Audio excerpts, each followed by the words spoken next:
안녕하세요. 12월 24일 화요일 증시 시장을 한번 살펴보도록 하겠습니다. 네, 지난 간밤에 미국 증시는 다시 대표적인 지수 중에 하나죠. S&P 500 지수가 최고가를 갱신했는데 그 이유가 중국이 1월 1일부터 850개의 품목에 대해서 수입 관세를 전격 인하한다고 발표를 했습니다. 예를 들어서 이제 냉동 돼지고기랑 IT 제품 등 850개 제품이고요. 미국산뿐만 아니라 한국산도 포함돼서 모든 수입 제품에 대한 대상으로 이제 수입 관세를 전격 인하하는데 이게 무슨 말인가 하면 만약 우리나라에서 삼성 폴더블 폰을 폴더블 폰을 판매가 한 100만 원에 한 대를 생산했습니다. 이거를 중국에다 이제 수출을 하면 수입 관세가 만약 인하됐으면 기존에는 만약 수입 관세가 있을 때는 여기서 뭐 자국에 무역 보호를 위해서 한 1,100만 원에 관세 붙여서 1,100만 원에 이제 팔 수 있었는데 이제 수입 관세를 전격 인하하게 되면 아무래도 이제 110만 원에 105만 원에 이제 팔 수 있다는 얘기죠. 이렇게 되면은 기존에 이제 중국에서 생산하고 자국 제품들이죠. 자국 제품들이 예를 들어서 이제 화웨이 스마트폰이 기존에 이제 100만 원인데 이게 이제 뭐 변동사항 없겠죠. 그전에는 화웨이 100만 원짜리 스마트폰이랑 삼성 110만 원짜리가 서로 경쟁을 했는데 이번에 관세 인하가 되면서 삼성 스마트폰이 105만 원으로 떨어지면 아무래도 이제 기존에 비해서는 살짝 더 팔리겠죠. 삼성 스마트 폴더블 폰이. 근데 이런 이유로 미국에서 이제 판매되는 생산되고서 중국에 판매되는 제품들이 아무래도 잘 팔릴 것 같다는 예상에 미국 증시가 소폭 상승 마감됐습니다. 디램 익스체인지 지표도 꾸준히 우상향하고 있어요. 좋은데 다만 이제 25일 내일 북한의 이제 반응이 아직까지 공식적인 반응이 없어가지고 이 모든 상황이 좋은데도 불구하고 우리나라 증시는 오늘 좀 강보합 또는 하락에 마감됐습니다. 오늘 한중일 정상회담도 있었죠. 그래서 오늘 우리나라 증시는 그래도 환율이 좀 안정세를 보였어요. 거의 1원에 가깝게 하락을 해서 1163원에 환율이 마감됐고요. 외국인들은 그래도 오늘 코스피, 코스닥 선물 전부 다 소량 매도를 했습니다. 그거를 기관이 매수를 했고요. 그래서 최근 우리나라 코스피랑 코스닥 차트를 보면은 오늘 좀 코스피는 0.62% 하락 마감됐고 코스닥도 마이너스 1.4434% 하락 마감됐습니다. 코스닥은 오늘 좀 안 좋은 여러 가지 뉴스가 있어가지고 코스닥에 많은 비중을 차지하고 있는 제약바이오가 좀 크게 하락을 주도했습니다. 네, 이렇게 이제 봤고요. 다음 주 월요일, 화요일, 목요일 날 증시 스케줄상으로는 이 첫랩이라는 회사랑 이제 PPI라는 회사 두 군데가 이제 신규 상장을 하는데 이 두 회사를 한번 살펴보도록 하겠습니다. 오늘 좀 영상 분량이 좀 살짝 깁니다. 우선 PPI. PPI는 주력 제품 이게 이제 PPI 회사의 이제 연간 매출 분야별 매출 분석인데요. 이 AWG라는 제품이 이제 전체 매출 수출 부분에서 거의 한 95%를 차지하고 있습니다. 내수도 아니에요. 수출이에요. 예. 그만큼 경쟁력이 있다는 얘기죠. 그래서 이 PPI의 이 AWG 데이터 센터용 이 제품을 대해서 이제 알아보도록 할 텐데요. 이 AWG라는 것은 우선 통신용 광파장 분배기입니다. 그러니까 한마디로 우리가 이제 몇백 기가 데이터 센터에서 엄청난 데이터를 처리해야 되잖아요. 그 데이터를 처리하려면 일반적인 그 광통신선이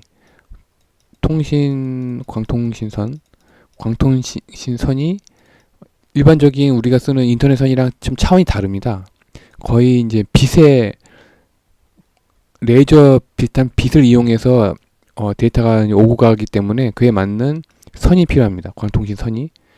그래서 그러니까 이 빛을 이용해서 이 빛을 어, 통신 가능하게 통신용으로 변환하는 기술이 이제 WDM이라고 하는데, 이게 바로 이제 정의가 파장 분할 다중화라는 겁니다.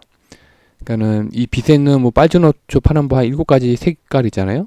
7가지 색깔을 통신용으로 이렇게 뭐랄까요, 빛을 이렇게 나눠줍니다. 네, 이런 기술이에요. WDM이. 그러니까 정의는 이제 레이저 빛 같은 이제 다른 파장, 다른 색을 사용해서 여러 반송파라는 거는 오고 가는 신호를 보냈으면 다시 신호가 와야 되겠죠. 이런 오고 가는 신호를 단일 광선 위에 적용하는 기술입니다.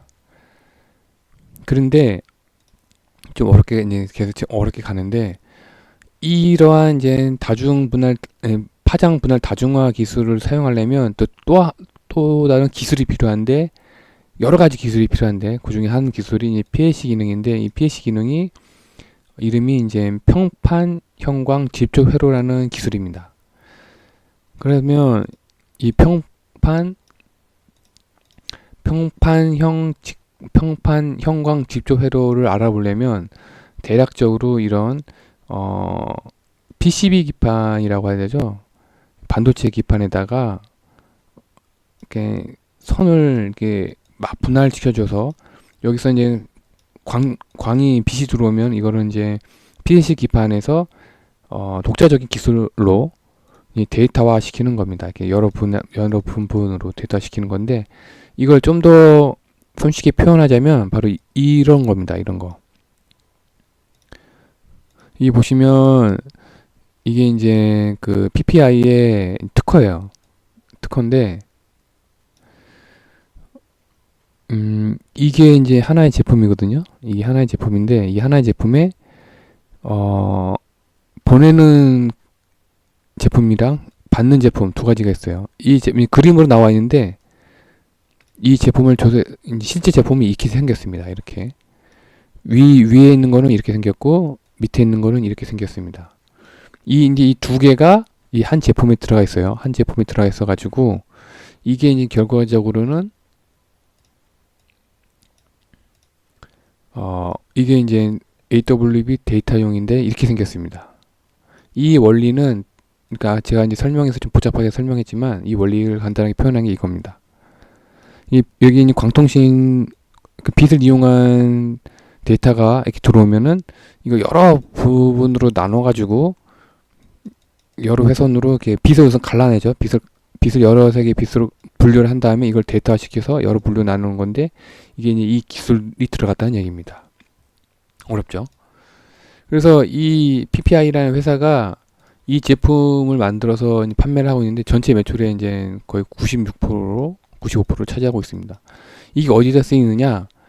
바로 이제 데이터 센터용에서 쓰이고, 이제 통신용에도 쓰입니다. 제품은 이렇게 생겼대요. 근데 이게 이제 구체적으로는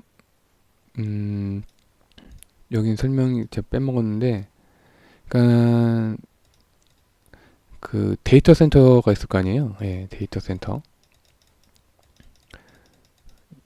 그 기존의 데이터 센터는, 이 데이터 센터가 있다면 외부에서 엄청난 양의 데이터가 들어옵니다. 이거를 처리를 해야 되겠죠. 왜냐하면 데이터 센터가 이제 한정적이니까 그 데이터를 주고받는 사람들이 엄청나잖아요. 5천만 명 되잖아요, 우리나라가. 5천만 명의 데이터가 막 들어옵니다. 그럼 이 데이터 막 들어오는 데이터를, 엄청난 데이터이기 때문에 이거를 받아들이는 선이 필요하겠죠. 이 선이 바로 이 PPI에서 만드는 이 제품들입니다. 그래서 앞으로는 그 5G가 이제 엄청난 데이터가 오고 가잖아요. 그래서 앞으로는 이 5G가 점점 이제 대두되니까 점점 더 넓어지니까 확산되고, 그래서 이 제품들이 앞으로도 계속 꾸준히 사용될 거라고 예상이 됩니다. 그래서 현재 주 고객사가 이제 인텔, AT&T, 이제 버라이어전, 그다음에 콤캐스트, 뭐 KT, SK텔레콤 이렇게 있는, LG 플러스 없네요. 이렇게 있고요. 현재 AWG 데이터 센터용이 전체 매출의 한 61%를 차지하고 있고, 그다음에 이제 AW 통신용이 한 7.8%를 차지하고 있습니다. 그 이 AWG 데이터 센터용이 현재 어느 정도로 전 세계적으로 어느 정도로 사용하고 있냐면, 현재 뭐 미국이랑 유럽 쪽에 사용하고 있고요. 우리나라도 어느 정도 사용하고 있는데, 아직까지 중국은 그렇게 많이 아직 사용하고 있지는 않습니다. 네. 따라서 이 회사가 어느 정도 좀 성장하고 있는지를 봤는데, 2016년도에는 100만 점만 50억, 한 11억이요, 영업이익이 11억이었는데 2017년도에는 12억. 점점 이 5G가 아직까지 본격적으로 나오지 않은 시기죠. 근데 2018년도부터 한 28억, 한 두 배 성장했고요. 그다음에 이게 이제 1월 달부터 9월 달까지 거의 24억. 거의 이제 작년 수준에 거의 버금가죠. 네. 그래서 이 회사가 성장하려면 주 거래처가 이제 인텔인데요. 인텔에 이제 꾸준히 공급 계약을 유지를 해야 됩니다. 만약에 이 PPI 제품보다 더 뛰어난 제품이 인텔이랑 또 계약을 체결하면 밀릴 수도 있죠. 그래서 이 PPI가 인텔에 꾸준히 공급 계약을 유지를 해야 되고, 또 중국 시장에도 이제 공급 체결을 해야 됩니다. 보통 공시나 이제 뉴스로 나올 수도 있는데 항상 뉴스를 챙겨봐야 되겠죠. 그래서 중국 시장에도 이제 공급 체결이 됐다는 뉴스가 나오면 아무래도 좀 더 성장하지 않을까 싶습니다. 뭐 앞으로도 꾸준히 성장하겠죠. 5G 때문에. 그래서 이 회사가 이제 공모 주식수가 100만 주인데, 100만 주 중에서 80만 주가 기관이 80만 주를 이제 공모를 했고, 일반 청약자가 20만 주로 청약을 했습니다. 근데 전체 주식수가 이제 공모 후에 100만 주까지 포함해서 이제 930만 주인데, 좀 아쉽게도 최대 주주가 지분율이 한 26%밖에 안 됩니다. 네. 그래서 보호 예수는 26.2%고, 그래서 내일부터 목요일날 상장하면 유통 가능 수량이 680만 주가 됩니다. 전체 주식 수량이 한 73.8%가 되기 때문에 엄청난 유동성이 오고 가고 막 확 올라갔다 확 떨어지고 막 그런 장 초반에 그럴 수 있다고 생각이 됩니다. 왜냐면 기존 주주가 너무 많기 때문에, 또 많이 올랐다 싶으면 또 매도가 나올 것 같고요. 그래서 만약 이 종목에 대해서 중장기적으로, 아무래도 제가 보기에도 중장기적으로는 되게 필요로 해요. 왜냐면 또 어제 또 오늘 상장한 회사 있잖아요. 메탈라이프가 이제 5G 관련된 소재주인데, 이 기존의 그 4세대 통신 같은 경우에는 데이터 센터가 대부분 수도권에 이제 집중돼 있어가지고, 기존에 이제 4세대 LTE를 사용하시는 모든 사람들이 어떤 데이터 경로가 됐냐면, 우선 데이터를 보내면 이 데이터가 전부 다 수도권으로 다 몰렸습니다. 그런 다음에 수도권에 있는 데이터 센터가 지방에 있는 이제 중개소죠. 중개기에 보내서 데이터를 받는 식으로, 이런 식으로 이제 돼 있었는데, 5세대 통신 같은 경우에는 이 데이터 센터가 기존에는 수도권만 있었지만 이제 각 주요 도시별로 이제 생기게 됩니다. 그 말은 그 기존에 이제 앞으로 이 5G 이용자들이 엄청난 데이터를 가지고서 각 데이터 센터에다가 데이터를 보내게 됩니다. 그러려면은 기존에는 수도권의 데이터 센터 하나만 필요했던 이 PPI의 그 AWG 이 선이 이제는 각 지역에 필요로 하게 되는 겁니다. 5G의 엄청난 데이터를 받아들이려면. 그렇기 때문에 점점 5G가 점점 이제 앞으로 확산되잖아요. 그러려면 이 PPI의 선이 필요합니다. 그래서 중장기적으로는 되게 괜찮다고 보는데, 주식은 언제 사야 된다? 쌀 때 사야 된다. 되도록이면 만약에 이 회사에 좀 관심 있으시면 7,000원 근처에 접근을 하셨으면 하는 바람입니다. 더 떨어지면 좋고요. 그리고 내일 또 목요일 날에 또 신규 상장하는 첫랩에 대해서 알아봤는데요. 이 첫랩이라는 회사는 그러니까 미생물, 우선 처음에 시작한 게 이제 미생물입니다. 미생물을 가지고서 이거를 이제 데이터화 시키고, 그 예전에는 이제 아무리 이제 기계가 발전되지 않아가지고 이제 생화학적으로 이제 미생물을 분석을 했었습니다. 미생물 유전자죠.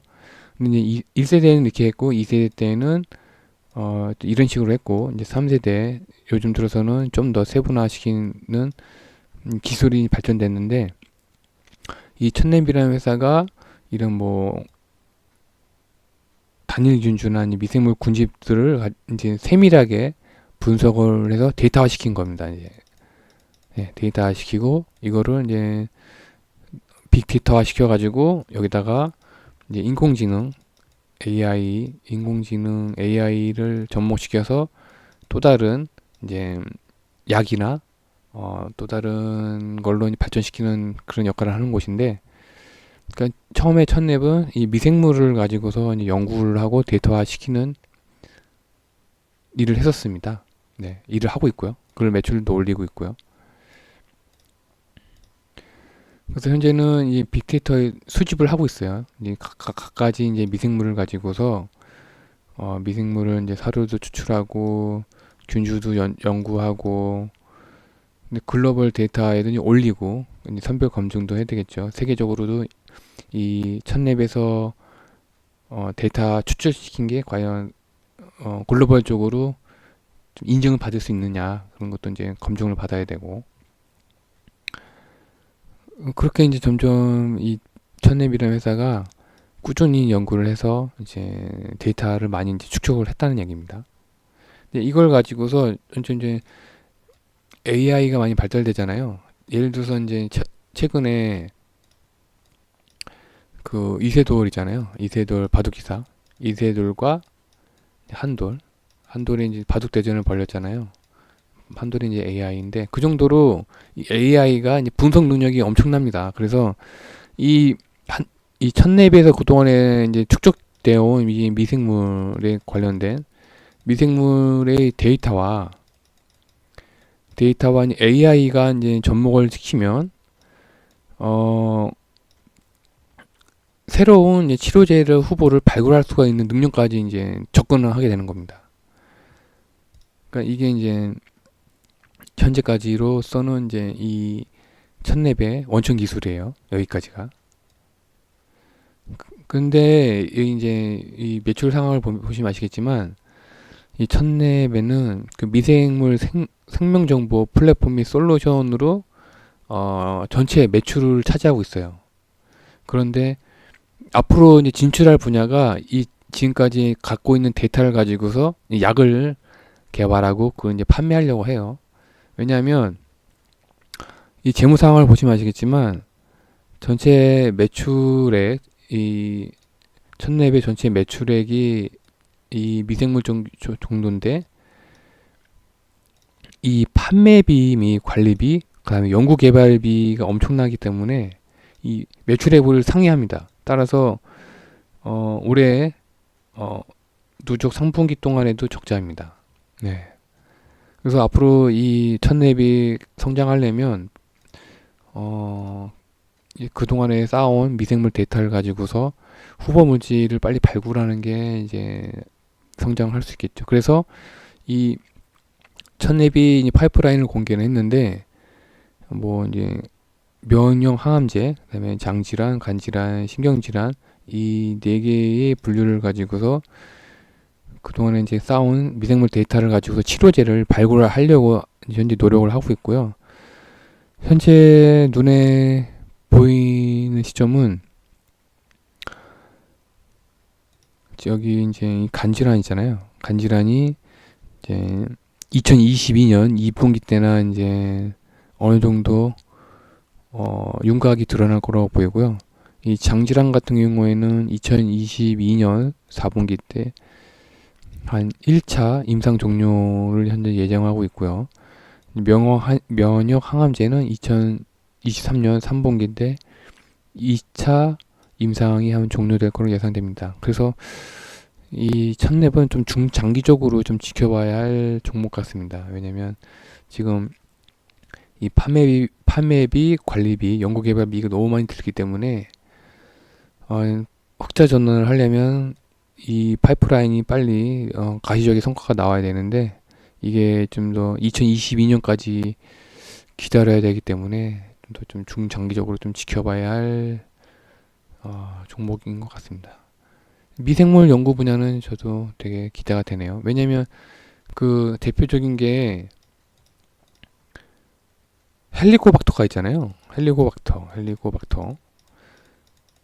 헬리코박터가 이제 발견했잖아요. 이게 이제 뭐 장, 그다음에 대장, 우리 몸에 좋은 미생물로 알려져 있잖아요. 이런 걸로 이제 발견을 하면 엄청난 뭐 약도 만들 수 있고, 아니면 이제 헬스케어 쪽으로 이제 뭐 음료수에도 적용할 수가 있고, 기타 뭐 보충제로도 사용할 수 있기 때문에 저도 이쪽 분야는 되게 유망하다고 봅니다. 네. 그래서 이 첫랩이 최근 그 재무제표를 봤는데 2017년도에도 한 마이너스 26억, 2018년도에도 마이너스 34억, 꾸준히 이제 연구 개발을 많이 하고 있어서 그렇죠. 그리고 올해 누적으로도 마이너스 33억을 현재 기록하고 있습니다. 이번에 공모주 식수는 43만 주인데요. 구성을 보니까 거의 이제 기관 투자자가 한 80%를 차지하고 있고, 일반 청약자가 한 20%를 차지하고 있습니다. 현재 보호 예수로는 한 60%가 보호 예수가 돼 있고요. 유통 가능 물량은 그래서 한 39.2%, 40% 정도 되죠. 한 150만 주가 다음 주 목요일부터 유통이 될 것 같은데, 확정 공모가는 4만 원이에요. 4만 원인데 오늘 좀 제약 바이오가 좀 안 좋았잖아요.